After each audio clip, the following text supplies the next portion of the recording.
Today's conversation is with Vince Gomez. He is a father, entrepreneur, businessman, podcaster, and guy who sold me his audio equipment while I was back in California. And that's how we met. We just clicked and thought it would be a great idea to be on each other's podcast. Vince is running both a podcasting studio and a podcast called Podcast Labs. That is with a Z.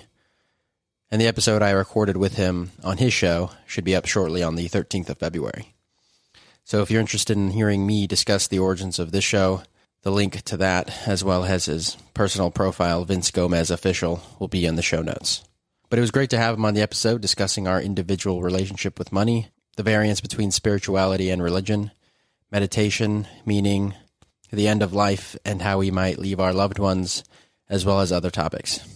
As for me, my name is Evan Liao. I've been traveling for the past 2 years just talking to people. That's really it, and this is just my attempt at capturing the genuine conversations I have along the way, discovering the essence of what it means to pursue a life well lived through the contemplation of love, death, meaning, and existence.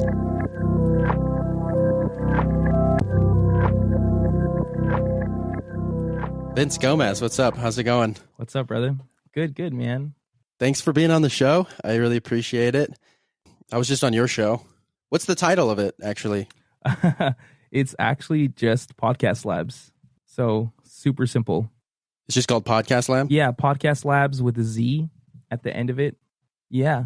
It's just me. I'm just inviting people to come watch my journey from being a podcast listener to trying to become or becoming a podcasting expert. And it's going to take some time, but that's my journey. Cool. And what got you into podcasting? To be quite honest with you, I've always been, I think the very first podcast I ever listened to was something called Bigger Pockets. It's like a real estate podcast. And that was probably about 6-7 years ago. And ever since then, that was like when I learned about podcasting. And ever since then, I've had conversations with friends, family, other business owners, and I'm like, man, this should be a podcast. And this year, I just decided to go all in, make it happen. Are you? So I mean, I've seen your social media, and I guess for background, for context, for whoever's listening, we met because I was buying some audio equipment off of you, off Facebook Marketplace in California, and you just kind of seemed like a chill guy, and we ended up just connecting. You were into podcasting, I'm into podcasting, and now we're on each other's podcast. So I really appreciate you being on. Are you from California originally? Yeah, I'm from California. Born and raised in SoCal, pretty much all over Southern California, from Riverside to OC, LA. Yeah. No, I'm right there with you. My family is like spread out all over in Orange County, LA, Corona. Yeah. Like it's there's so much there. Yeah, man, I love Riverside, to be honest with you. Riverside's not bad. It's just a little more inland. I'm too much of a surfer to be, to have to travel like an hour to the beach.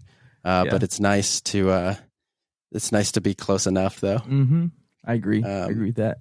Cool. So you know that you kind of know the gist of this podcast, just because we talked about it, which was interesting. Thank you for having me on the show. It was really good to kind of get it was good because it made me think about how I view my show more from like the host perspective, and I'm always trying to get other people's perspective when I interview them. So it was interesting. It's definitely made me a bit more introspective about how I see the show as like the producing host of it. So yeah, it kind of puts you in this hot seat, huh? Yeah, it does. Like I didn't even think about it. I was like, well, I'm doing this to other people all the time, and like because I'm like comfortable as the host, I guess I'm much more comfortable as the host. And then it's like, okay, now I have to like have like answers now. It's kind of like driving a car, huh? Yeah, definitely. But it's interesting, huh? Like now you kind of got a little taste of like being on the opposite end, and it kind of feels like, as I was comparing it before, like being in the passenger seat, and it feels weird not driving. You're so used to driving that now you're like, oh man, I don't know how somebody else drives. I don't know if this is gonna go great or or really bad. Yeah. Should I feel bad about being a host now? Absolutely not. Yeah, no. So tell me a little bit. Tell me a little bit about yourself. I don't really know much about you. Kind of your background, what you do, and just kind of a little bit about yourself. Yeah. Well, this could be a long story. This could be a short story. So I will keep it somewhere in between. Yeah. um, Really, I'm just a serial entrepreneur, and I know that sounds kind of cheesy and corny because it's that term entrepreneur gets thrown around quite frequently. And I don't say it lightly now anymore. Before it was, I think, something I was really proud to say, and now it's more something that is like feels a little funny to say. And only for this reason is I've been a full-time entrepreneur for like 7 years. So this isn't like a side hustle. This isn't like me doing this because like it was like the popular thing to do like 3-4 years ago. Like this is like how I've gotten apartments, how I've gotten cars, how I've gotten everything that I have in my life now, and also the lack thereof. Moving from place to place and things like that. And I got my entrepreneur start when I was working for a company called Solar City. And this is really the beginning of like who I am and the development of me as a person is I've always had the entrepreneur spirit, but I just never really had a true outlet. And I was working for a company called Solar City. Elon Musk's cousins ran the company, and that company ended up going belly up. And they laid off pretty much all of their employees, about 5,000 employees altogether. Oh, wow. And it was that actually launched me into entrepreneurism full time. And I started a digital agency called RMM Social. And that led me into my biggest, career achievement, which is starting a hair tools company with my cousin. And we grew that into every single cosmetology school from San Diego up to San Luis Obispo here in SoCal, and led us into being acquired back in 2019. It was a very small micro acquisition. So it was nothing like crazy big, or it wasn't anything that was life changing, but it was certainly something to be proud of. Something I've never done before, and certainly nothing that my close group of friends have never done before. So it was something that was a very big a career achievement for me anyways, personally. Nothing big financially though. And from that 2019 point, literally 5 months later, COVID hit. The whole country got locked down. And that kind of led me into this like whirlwind of discovering like, what is it that I want to do? I started a solar company, ran that for 2 years, and discovered that like I really just hated it. And I wasn't happy working in construction because even though it was sales, it had all the elements of construction behind it. And then the next thing I went into was Airbnb management, which was great. It just the functionality with me and my business partner just didn't pan out at the time. And, for 2-3 years, actually, I've really been like truly lost about what it is that I wanted to do. I just knew that I wanted to do something. I know that in the conversation we had recently was lasting, right? You talked about you wanted to do something lasting that had that you felt like had purpose behind it, and that was really what I felt like I was lacking, was something that was lasting and had purpose behind it. And that brings us to this modern day where I said, you know what, I want to do podcasting, but I don't want it to just be me pretending to be some type of like expert into something that I'm not, because I feel like so many people try to jump into something new and have no idea what the hell they're doing, right? You have like 18-year-old life coaches, like what could you possibly know about life? You're 18 years old. Yeah. You know what I mean? No offense, but I mean, have you gone through major breakups and traumas and things like losing a major career? Like those are things that you can only get from life, right? And I just didn't like the idea of, I wanted to go into something with the idea of bringing people along with me. And that's where I'm at now, which is Podcast Labs. And it's basically it's a journey with me interviewing other podcasters, learning their story, learning what keeps them motivated or passionate about doing what it is that they do. And then, of course, everything connected to that, like the equipment that they use and all of those things. And it's really bringing everything that I've learned in my entrepreneur career and journey kind of to like a peak, right? Because I've learned to have conversations. I've learned marketing and sales and so many other skills that it's a long list, so this kind of brings it all together. It's like a perfect boiling pot for me. And that's who I am and where I'm going right now. Awesome. That's a nice synopsis. That's, there's always, like, you talk about something like that and you overlook so much of what actually, went into the details of your life as you were pursuing your goals and you were chasing after what you felt was better for you. I mean, you talk about how you're a serial entrepreneur. What has been your relationship with money? I asked that question because for myself, I grew up, like as a privileged person growing up in Southern California, I have to understand that about my background and upbringing, and money has always been important. I've always felt that, personal finance and having the ability to not be, held down by debt and loans and all these ways in which personal freedom or personal handling your own personal finances brings about so much freedom in your life. But at the same time, money it's not inherently worth anything. It's not inherently valuable in any sense. It doesn't bring you innate happiness. It doesn't bring you contentment.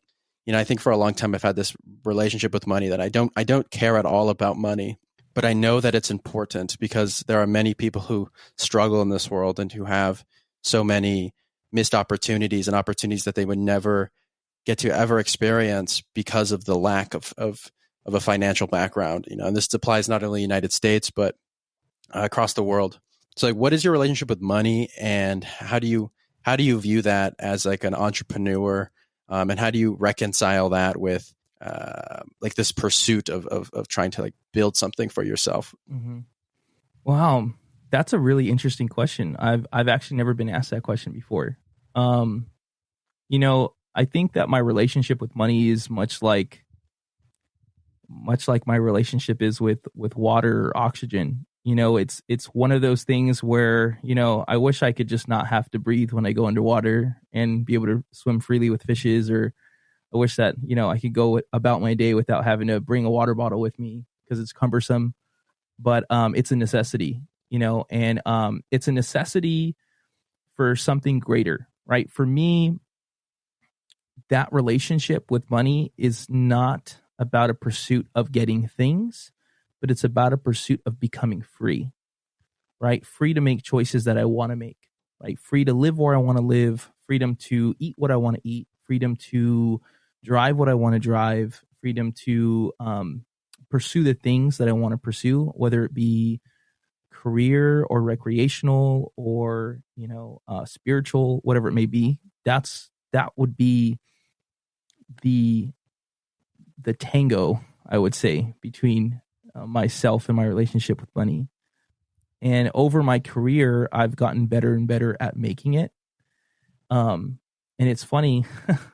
It's funny now that I think about it, because I've had this conversation about like the better I become, I've become at making it. The more lazy I've also become at making it, because it's like, my wife often talks about, she's like, oh, like every time we're in a situation where we need it, like all of a sudden, and boom, you make a sale or you like go close a client, and we made like $3-4 grand in a day, and then we're like, all right, cool, like then you coast. Like my biggest Achilles heel is that my relationship with money is I see it just like water, air. I only do it when I have to when I have to drink it or I have to breathe it, versus stockpiling it. So, that would be my tango, Yeah, definitely. I mean, you have to also think about, for me, I have a different perspective as well, just due to the fact that I don't have a family. I don't have a wife or kids. Mm-hmm.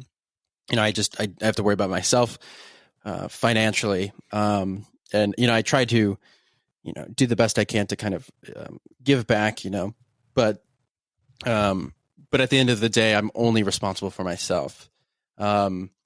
And money is I think money is a tool. Like And I think that's a good way of describing it. It's like you don't want to have to constantly drink water throughout your day, but it's just something you have to do, because without it, there are severe consequences if you don't have enough of it. Mm-hmm. But at the end of the day, I do think often about, okay, well, what if I did have no money? What if I had $0 to my name and I were to step outside tomorrow? Like, what do I do? Does this affect my own happiness? Does this affect my contentment for life? And that's what I struggle with, because I want to be the person, and I strive to kind of put myself in a headspace where I am the person that can be happy and content with nothing. But there are advantages and there's comfort that comes with pursuing financial freedom. And so, like, how do you kind of reconcile, or I guess the better question would be, if you were to lose like everything tomorrow, how do you think you would react? Do you think you would still be happy? Do you think you would still be contented and fulfilled? Or are you content and fulfilled? I should ask initially. It's interesting that you asked that question, is because I've lost everything 2 times before. So it's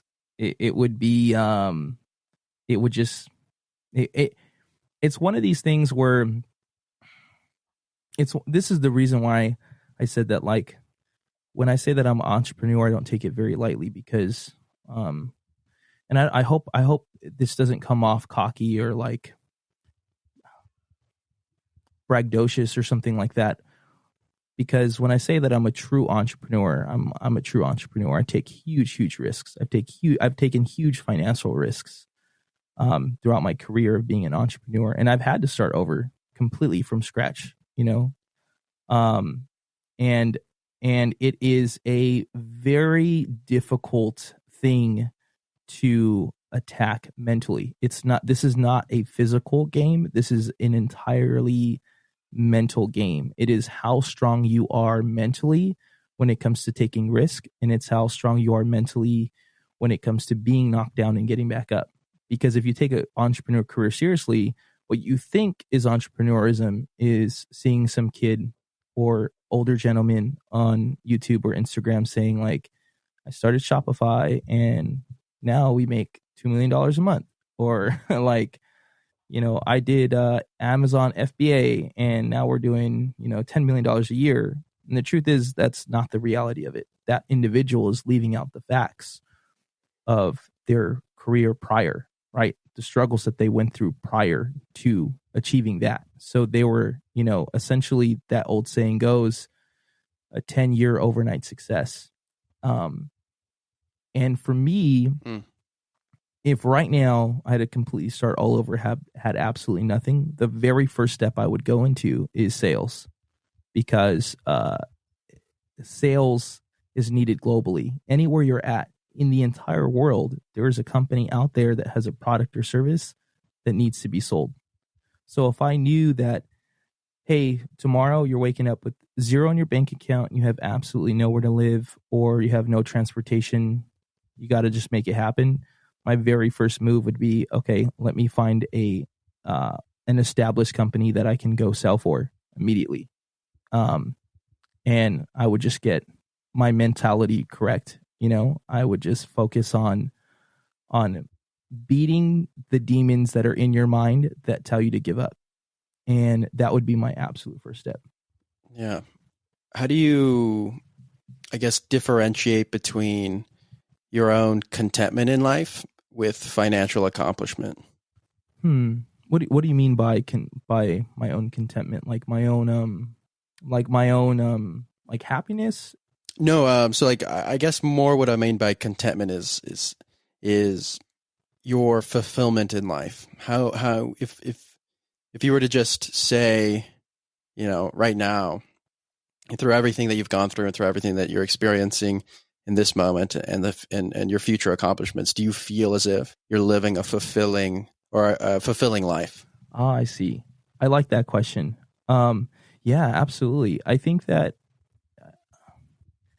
the definition of success is pursuing a worthwhile goal, or at least something to it. Don't paraphrase me. But I think that for me, finding contentment is pursuing what it is work, right? A lot of my friends are like, oh man, I just want to get rich, retire at like 35, 45, whatever that number is for them.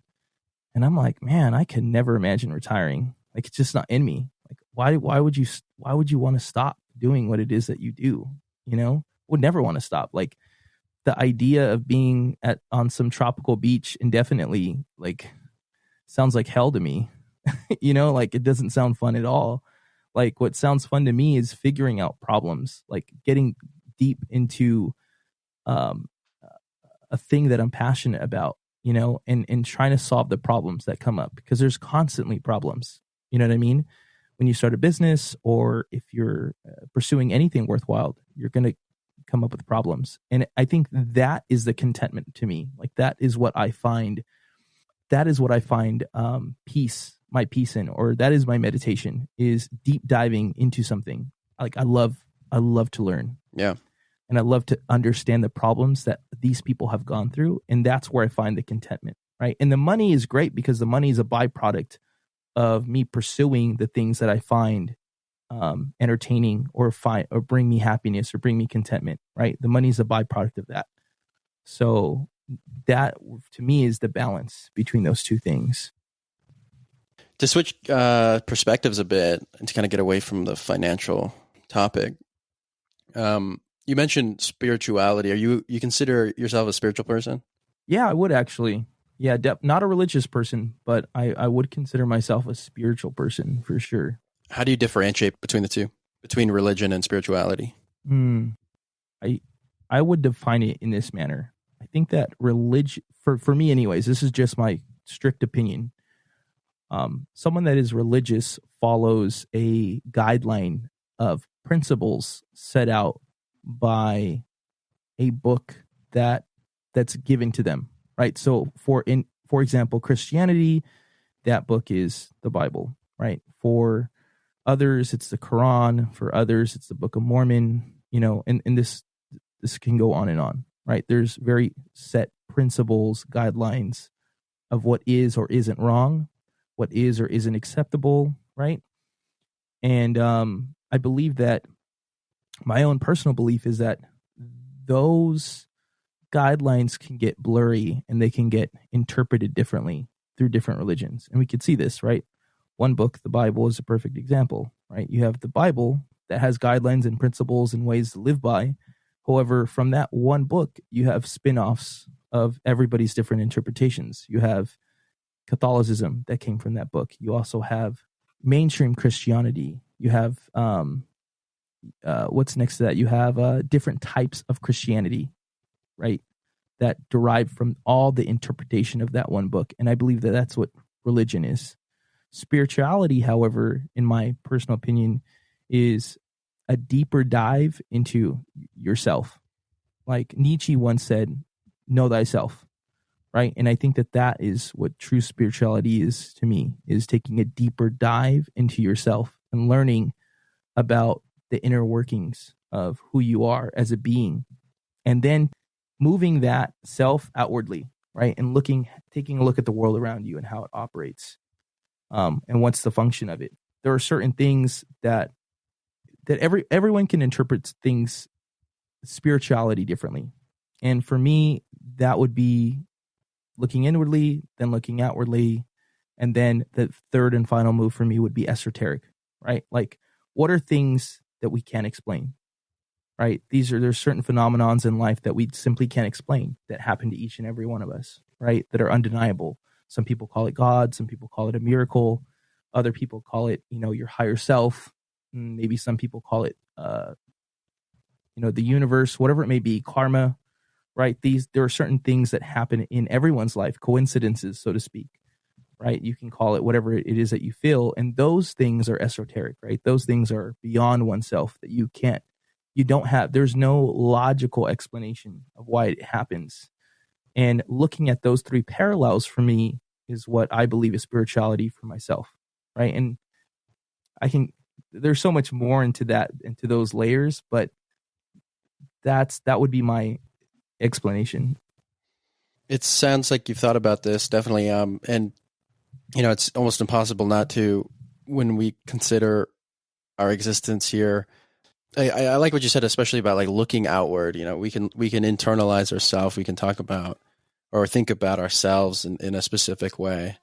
But that only applies to our own subjective experience of consciousness.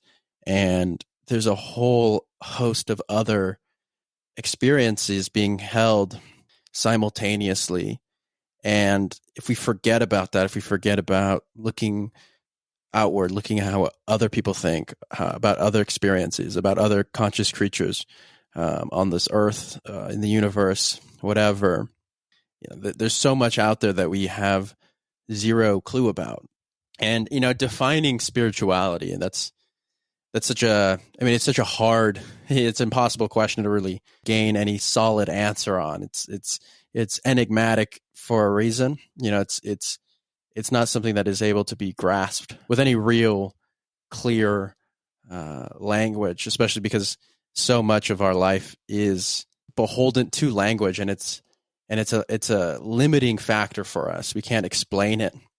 I mean, there are certain things within our life, within our experience of existence that only can be felt, and we can't, articulate properly how they make us feel or how they make other people feel.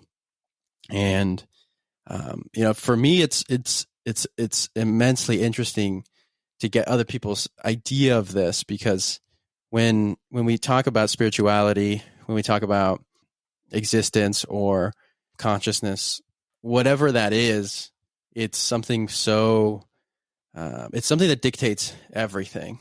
I think often I try to uncouple myself from so much of the human aspect of life, like the human, like anthropocentric idea of how we should be living based on how society or culture tells us how we should be living, what we think is a life well lived through the lens of the US media or something of that nature, and so it's difficult for me to really care about a lot of the things that I don't see as inherently important in living a life well lived. Yeah. And I would love to get your perspective on how you would describe a life well lived for yourself, sort of away from like the societal understanding of like getting a house, buying, a nice car, whatever. And I know those things aren't, like what you talked about, aren't necessarily what you find,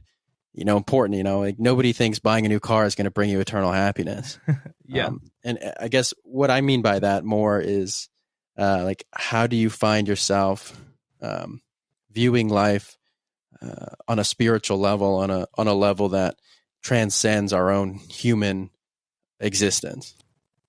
It's interesting that you brought these topics up, because what I'm doing is I have two daughters. So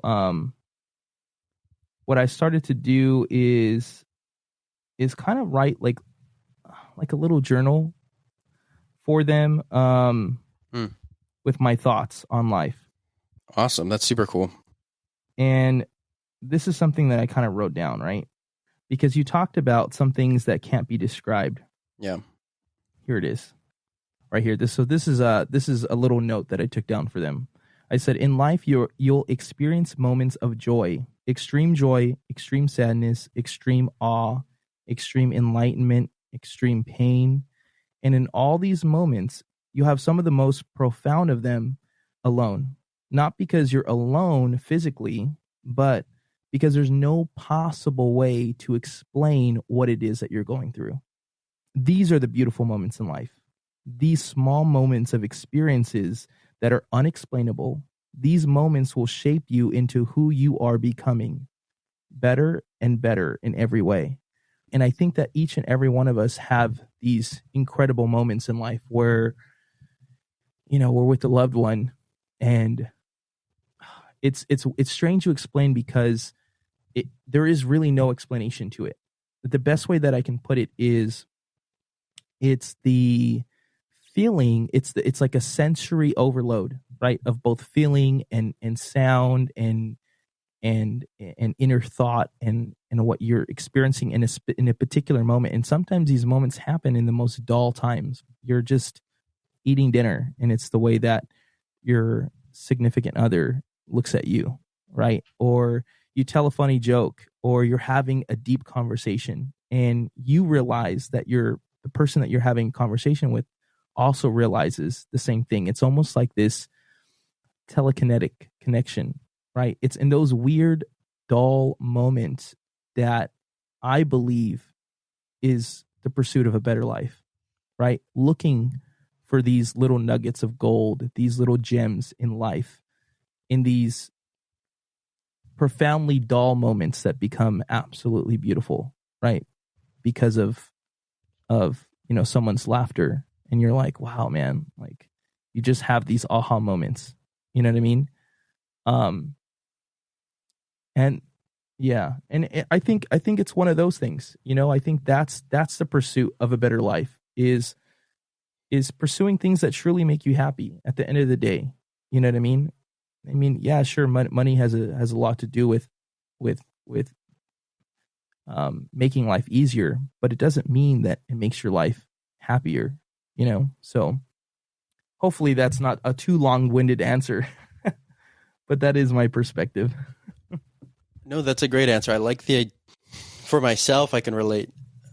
I can definitely relate to that, on the perspective of having these experiences, having life-changing, profound moments of clarity and insight, like you said, and looking back on those as really a time and a moment that have profoundly shifted my worldview and my direction in life. And it's something that you can't necessarily, you'll never go back to. It's like you always have it there in your memory, but it's not something that you can go back to and relive because it only exists in that moment. And I think often about presence and mindfulness and living in the moment, because that's all there is.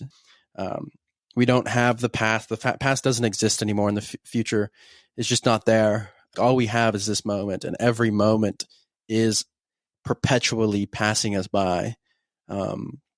Even the words I said 2 seconds ago, they're not there anymore.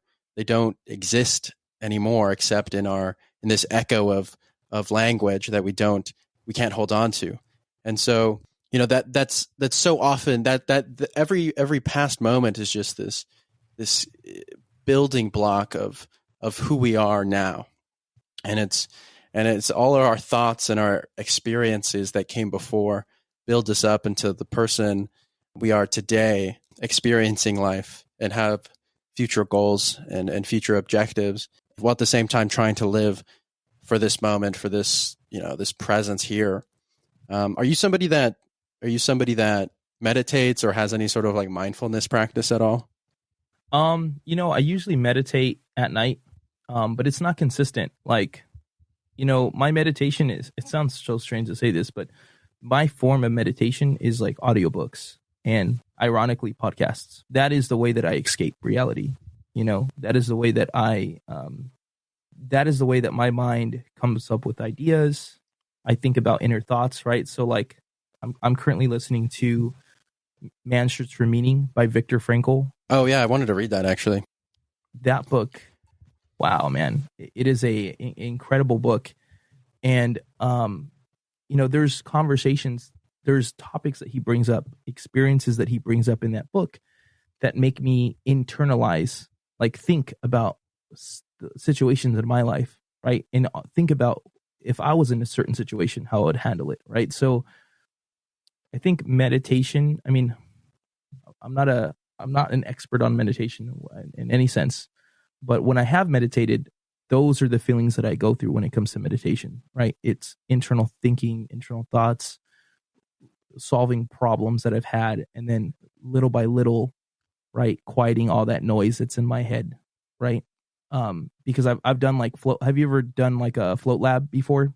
Have you ever floated? No, I've never done that. No, I know what you're talking about. You know what I'm talking those, about? Like okay. Salt bath things where you like, yeah, like you like lay on your back, or whatever, in like a salt bath and like completely turned off black lights, that sort of thing. Yeah. Yeah, it's a sensory deprivation tank. It's completely pitch black, no sound. You're floating in water that is your body temperature. So it literally feels like you're not floating in anything at all because you can't really feel the water on your skin after a certain point because it's like your exact temperature. So, I've meditated in one of those before, and it's that same feeling that I get when I read audiobooks, when I listen to audiobooks anyways, I'm sorry. And it's the same feeling that I get when I listen to podcasts, right? It's, to me, that is my form of meditation, and like how I work through problems and things like that. And my second form is music. Like I just deep dive into like the same song on repeat for like 5 or 6 times. It's just like nonstop. What about yourself? Do you meditate? Do I meditate? Yeah, I meditate every day. I'm by no means an expert in meditation, but it's something that I find immensely interesting due to the nature of what I think about, and I'm really interested in consciousness, what it is, how we experience consciousness, like the nature of consciousness. And so like having a meditation practice is really instrumental in understanding what consciousness is. And so for me, when I think about meditation, when I think about consciousness, I think often about where our thoughts come from. Like, because when we think about what we want in any moment, what we're thinking about in any moment, rather, it all comes from our thoughts. Like there's no other real. Well, it all comes from consciousness, and consciousness is something that we don't know what it is, and so It's unexplainable. It's seemingly. I mean, there's definitely people far smarter than I am trying to explain consciousness, but it is such an elusive problem. But having an understanding and kind of really diving into what thoughts are, where they come from, it becomes so instrumental due to the fact that your thoughts dictate how we proceed in life. Something could happen to me, like I don't know, a car could crash into this room right now and kill me, or maybe not kill me, I should say, but like something crazy could happen, and my thoughts now dictate how I react to that, and it has an effect based on our anatomy and our physiology and our brain chemistry, how we react to these sorts of things, what thoughts are produced in our head. But without recognizing thought, without recognizing our relationship to thoughts, we can get drawn out on these long and sometimes arduous paths of just focusing on one thing without ever realizing you're just consumed by thought, without ever realizing that all your troubles, your worries, your enjoyment, your passion, your motivation, whatever it is, all your emotions are driven by what you think about. And if we never truly understand that, or at least give credit to that and give real thought, for lack of a better word, to what we're thinking about, we're just constantly being pulled along by the what appears in our head, what appears in consciousness. I think that's one of the greatest dilemmas. How do you think we proceed with that sort of that issue within us? I think there are powers at work that are greater than us, that our whole sole purpose is to keep men and women in a perpetual, never-ending loop of non-thought. You think about like Instagram Reels, YouTube Reels. I mean, it's been scientifically proven that our attention span has been shrinking decade over decade, right? And I think that the great dilemma of our time and day and age is the fact that we don't think. Like, nobody has an original thought. I mean, it's not that nobody has an original thought. It's that the general population don't have original thoughts anymore. It's the thoughts of others that are put on us that are now our thoughts, right? It's this funny joke that someone else told, or this funny story, or this, you know what I mean? It's no longer self-experience, right? It's no longer oh man, I remember me and my buddy this one time, ha ha ha, right? It's like, oh, look at this funny reel that I found. You know what I mean? Or, oh, look at this funny video that I found. So it's a great dilemma of life, right? People are no longer experiencing life through their own eyes. They're experiencing life through somebody else's camera, and I think that that's a great dilemma in life in general. I think that the way that we solve that, I mean, man, I I'm certainly not qualified or smart enough to figure out a solution yet. I hope to one day be able to solve that for myself, because even me, I find myself, deciding, I got some spare time. Let me just look through some funny reels or some business reels or whatever it may be. And then I look up and I'm like, oh my goodness, like 2 hours have just passed by. Like, what have I been watching? Right. So I think that it's a dilemma that I think everyone in this generation is facing right now, is true, actual, thought out thought, whatever that may be. Yeah, I mean, I think it can apply.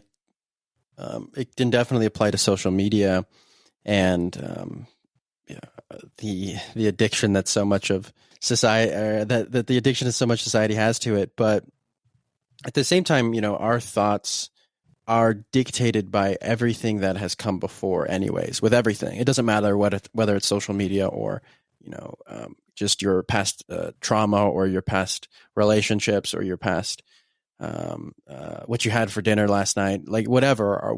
It's all dictated off of something before. Everything that we experience or everything that we are in this moment is predicated off of something that came before. And I don't know how, because I think a lot of our own troubles with social media are dictated by our lack of ability to kind of understand our attention and our inability rather to kind of really focus outside of our screen, which is definitely a concern, as you brought up.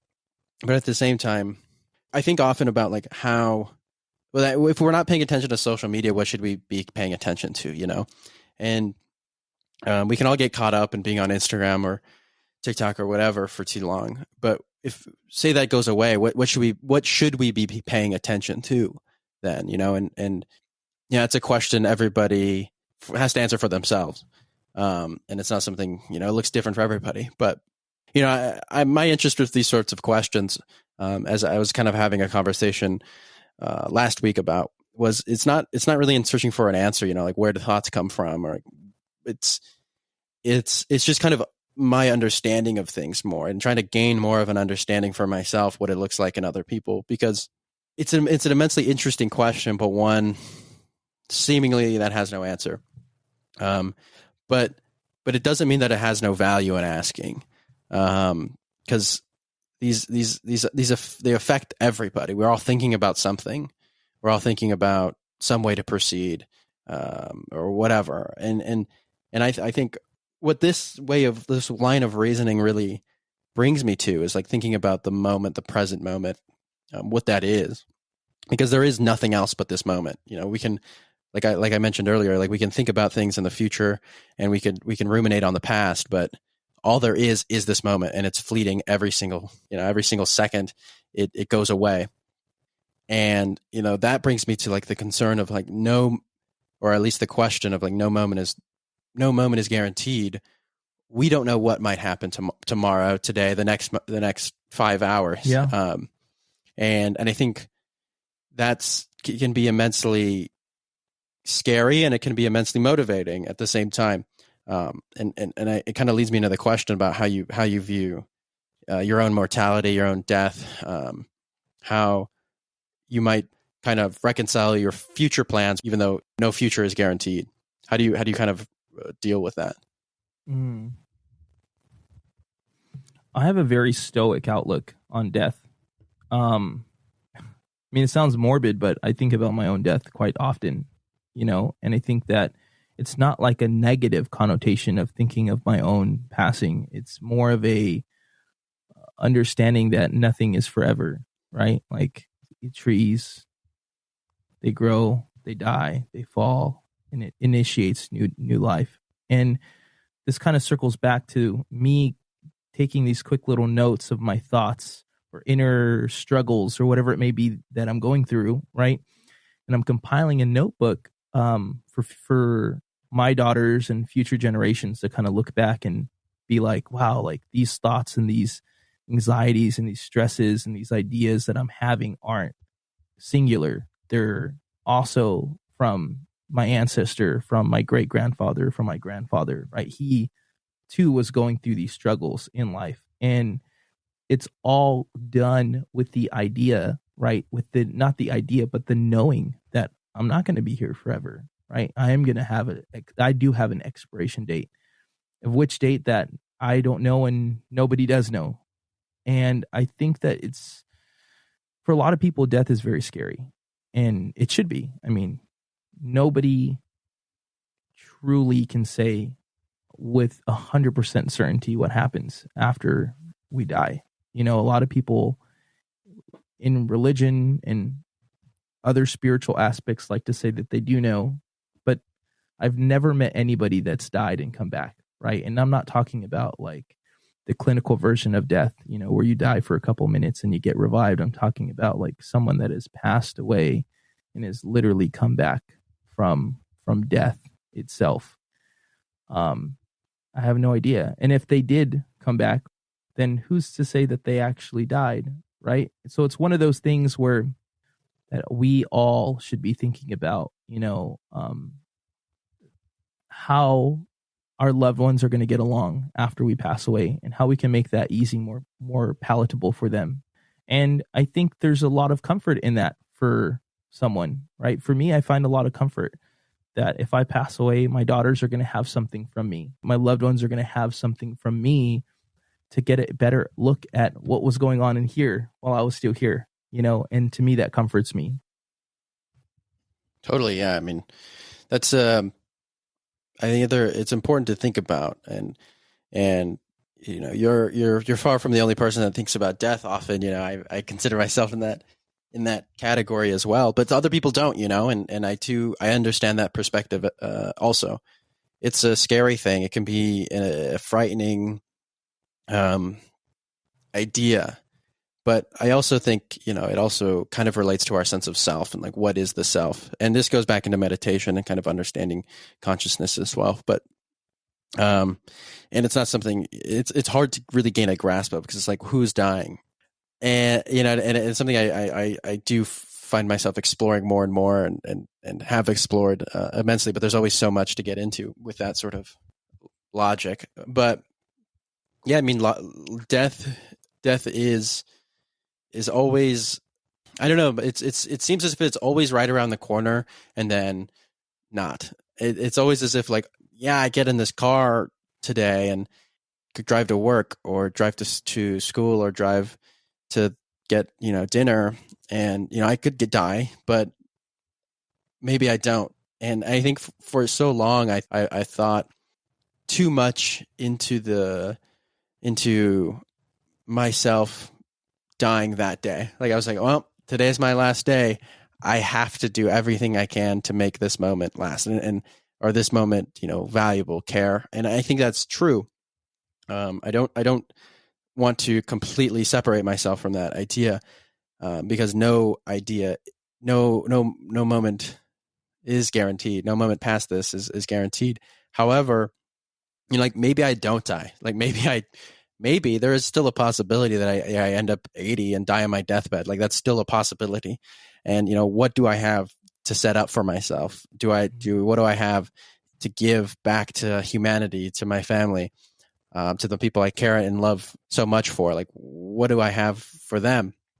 You know, do I want to die alone? Do I want to die with, you know, with people, surrounded by people that love me and care about me, and in a home, you know, or on the street? You know, it's like there's so many ways to kind of think about it. But Yeah, you know, I think that's really the dilemma between the dichotomy of living in the moment while also not knowing how much further you're going to actually live. It's hard though, because maybe you do die today. It's like, maybe I worked so hard today, and maybe I didn't give enough energy to the people I care about today because I was trying to set myself up for the future that might exist but doesn't. But you don't know, and it's difficult. And so that's where it's like, how do you live in the moment, or the present moment, without becoming so enamored or so caught up in future goals and future accomplishments at the same time. It's difficult, and I've by no means have figured this out. There's a quote. It goes something like, regret is thought of the past, anxiety is thought of the future, and peace is being present in the now. Something similar to that. And I think you're absolutely right. We think about our own mortality so deeply and so profoundly that, it becomes depressing. We're like, well, what's the point, right? What's the point in doing anything? I'm going to die anyways. Or we can think of it as, there is a point. And it's funny that we're talking about this, because in that book, Man's Search for Meaning, the whole premise is death. This incredibly tragic and horrific time in human history where, one group of people were suppressing another and put them in concentration camps and made them do and go through things that are just like unhumanly. And how does someone find meaning? How does someone find a meaning to live through something like that and not just decide to end it all, right? How does someone find the will and the drive to continue pushing forward when, everything in your life, from your family to possessions to titles, are all just gone? And it's crazy to think that we can live in a modern day and have so much available to us, and to think that there are people out there that are unmovingly depressed, right? That can't function because of a deep depression, and that there are people out there in life that have been through the most traumatic traumas and most horrific things, and yet find a reason to keep moving forward despite knowing that they could have died at any moment. And I think about that often for myself. I think that it all boils down to whomever has a bigger why has a bigger reason to live. And it doesn't matter. It's not about the grandeur things. It's about the finite things, right? A why could be like, man, I got to finish this book that I'm writing. So that's my why to get up in the morning. It could be, I want to take care of my son, my daughter, my spouse, my mother, my father, right? It can be, any number of things. That it doesn't have to be grandeur. It doesn't have to be, I need to build a multi-million-dollar company, or I need to write the book that's going to change the course of history, right? It could be something very small. And I think that it all comes down to meaning and why. And that's where we can get, I think as humans, we can get stuck. We can get really stuck thinking of, like how you were saying earlier, you can get stuck in the idea of thought, and thought is perpetual. It's never ending, right? And we can get stuck in that and never move from that spot. We have to find something that motivates us and pushes us forward, Yeah. I think that's well said. I don't want to take too much of your time here, so I appreciate it. I have one last question for you.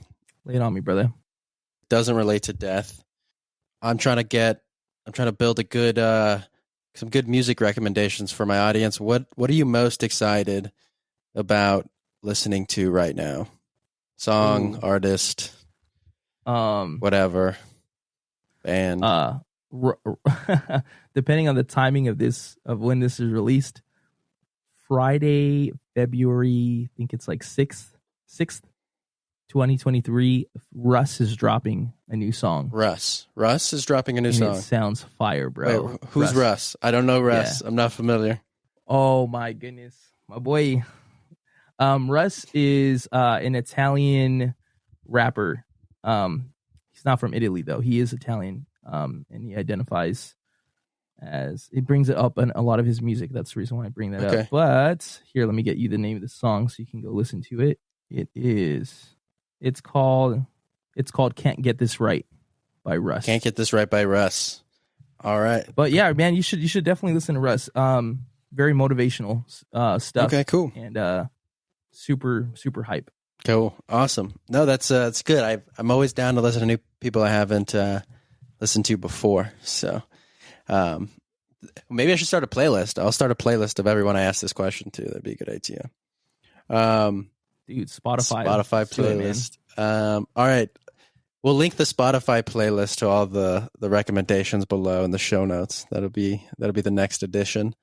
Cool. So, hey, I appreciate it, Vince, very much. I appreciate, kind of being willing to talk about some of these subjects and look a bit inward and kind of give your perspective on things, because I certainly don't have it all figured out. And I'm always interested in hearing other people's viewpoints on some of these topics. Likewise, man. Likewise. Thanks.